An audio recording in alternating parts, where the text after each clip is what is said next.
Fala nação, tudo bem com vocês?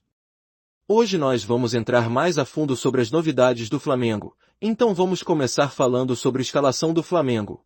Com Alex Sandro e Felipe Luís deverá ter força máxima contra o Cruzeiro. Depois de poupar os titulares na vitória sobre o Botafogo da Paraíba, pela Copa do Brasil, Felipe Luís provavelmente terá força máxima para enfrentar o Cruzeiro, no domingo, às 18h30. Pelo Brasileirão. O Flamengo viaja neste sábado para Belo Horizonte e deverá ter o reforço de Alex Sandro. O lateral esquerdo está recuperado de um edema na coxa esquerda, sofrido na goleada sobre o Juventude, e fica à disposição de Felipe Luís para enfrentar o Cruzeiro. Não se sabe se Alex Sandro começará jogando em Belo Horizonte ou se entrará no decorrer da partida. Substituto imediato da posição, Ayrton Lucas entrou bem nos últimos jogos e deu conta do recado. Fora isso, não há muitas dúvidas para a escalação do Flamengo. Os titulares voltarão ao time, que deve ir a campo no Mineirão da seguinte forma: o Flamengo chegou de São Luís na madrugada desta sexta, e os jogadores se apresentaram à tarde no Ninho do Urubu, que enfrentou o Botafogo da Paraíba, ou seja,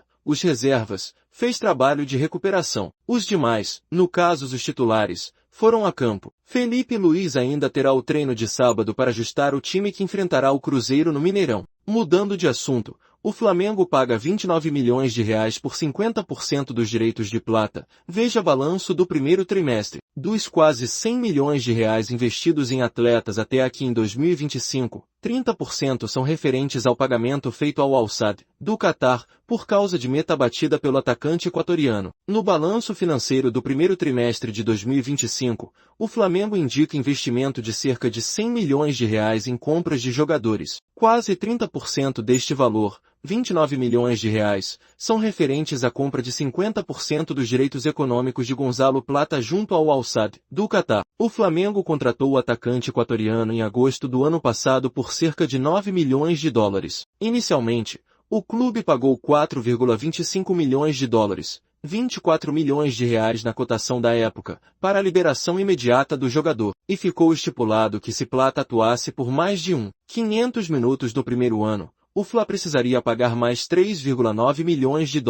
Foi o que aconteceu. O valor de R$99,6 milhões registrado no 1T25 é relativo, e a contratação dos atletas Danilo e Juninho, R$52,7 milhões. 2. Ao exercício de opção de compra de parte dos direitos econômicos do atleta Gonzalo Plata, R$29 milhões, conforme previsto no contrato de transferência original, e 3. R$18 milhões referentes à capitalização de custos vinculados a contratos de exercícios anteriores, impostos sobre o pagamento de direitos no exterior e bônus contratuais, explicou o Flamengo. Balanço do primeiro trimestre. De acordo com o documento, o Flamengo registrou R$236,3 milhões em receitas brutas entre janeiro e março, o maior faturamento operacional da história do clube para um primeiro trimestre, desconsiderando receitas com transferências de atletas. Ainda assim, o período registrou um déficit de R$9,2 milhões.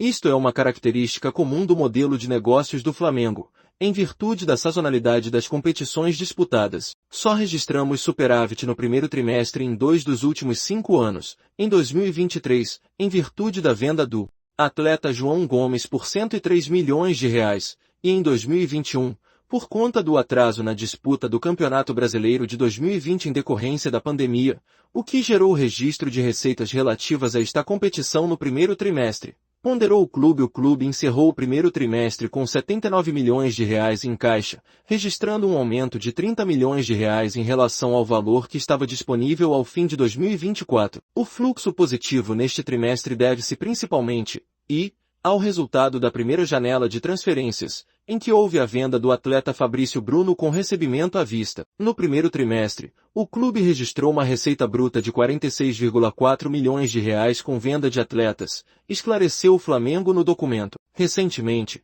o Flamengo aprovou o novo orçamento para 2025, com receita prevista de R$1,33 bilhão. O valor é 9,2% maior do que o de 2024, mas, no entanto, ainda fica abaixo do recorde de R$1,37 bilhão alcançado em 2023. O clube vem de 3 anos consecutivos batendo mais de R$1 bilhão em receitas, e a previsão é terminar a temporada com R$106,9 milhões no fluxo de caixa. A nova diretoria também aumentou o valor para investir em reforços em 2025, disponibilizando 25 milhões de euros, 160 milhões de reais, para vendas. A estimativa do Flamengo é arrecadar 35 milhões de euros, 224 milhões de reais. Mas mudando de assunto novamente, vamos falar sobre o Gabigol, do Cruzeiro, que abre o jogo sobre enfrentar o Flamengo pela primeira vez. Ele disse: "É o time que está no meu coração." O reencontro entre Gabigol e Flamengo vai acontecer 5 meses após deixar o clube onde se tornou ídolo e um dos jogadores mais vitoriosos da história. O atacante enfrentará o rubro-negro no próximo domingo, 04,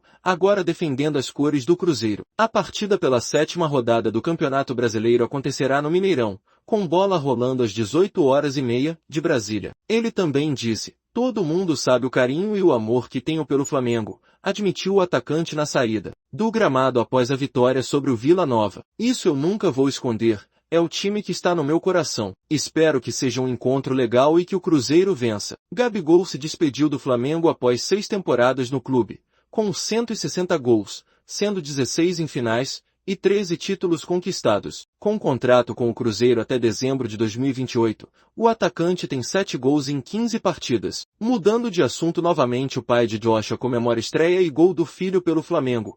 Passou um filme. Joshua foi o grande destaque do Flamengo na vitória por 1-0 sobre o Botafogo da Paraíba, pelo jogo de ida da terceira fase da Copa do Brasil. O jovem estreou como profissional e, logo de cara, fez o gol da vitória do rubro-negro fora de casa. Em entrevista ao Lance, o pai do meio-atacante, Ed, contou como foi acompanhar o primeiro jogo e gol do filho. Ele disse: "A sensação de ver o primeiro gol do Joshua foi um misto de sentimentos. A emoção de ver o teu filho ali, jogando futebol desde 5 anos de idade, sonhando com esse dia. No começo parece que esse dia vai demorar, e quando você menos espera, esse dia chega e acontece o que aconteceu ontem." 1º de maio de 2025, estreia dele como jogador de futebol profissional e gol na estreia, então foi algo imensurável, e vai ficar na nossa memória para sempre, algo que jamais vai ser apagado. Então, a sensação foi muito essa, de gratidão. Gratidão a Deus, gratidão aos amigos, ao Flamengo, a todos os treinadores que ele passou, ao Felipe, que deu essa oportunidade para ele. Essa foi a sensação, gratidão, afirmou o pai de Joshua. Ed afirmou ainda que foi a realização de um sonho ver o filho em campo e marcando pelo Flamengo. Ele revelou que não queria que Joshua se profissionalizasse no futebol,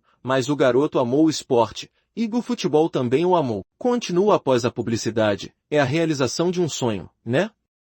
Como eu disse aqui, ele faz isso desde 5 anos de idade, ele começou a amar o futebol, e eu brinco sempre com ele que ele amou o futebol, mas o futebol também amou ele. Eu não queria que ele jogasse futebol. Joguei futebol. Eu sei que futebol não é fácil, é duro. Você tem que abrir mão de muitas coisas. É o que ele faz hoje, abrir mão de muitas coisas. Não é um adolescente, não foi uma criança normal, não é um adolescente normal, porque tem que abrir mão de muitas coisas. Então, perder algumas coisas, aniversário de amigos, de familiares, para estar ali exercendo", compartilhou o Ed. Então, é esse sentimento, o momento de realização de um sonho, de ver ele ali. Passou um filme, deu um déjà vu, passou aquele filme na cabeça, ele começando a jogar quando chegou no Flamengo, com 10 para 11 anos. A estreia dele no Flamengo com 10 anos e pouco, ele fez 3 gols, passou um filme, cara, um filme de toda a história dele, completou o pai de Joshua. Com mais de 100 gols nas categorias de base, Joshua atua com a camisa rubro-negra desde janeiro de 2018. No primeiro ano de Felipe Luiz no Flamengo como treinador, na categoria sub-17, o meio-atacante era o grande destaque da equipe. O camisa 10, inclusive, acertou a sua cobrança de pênalti na final da Copa Rio Sub-17 em São Januário. Em 2024, ele marcou 20 gols em 26 partidas. Obrigado por assistir, nação, até a próxima.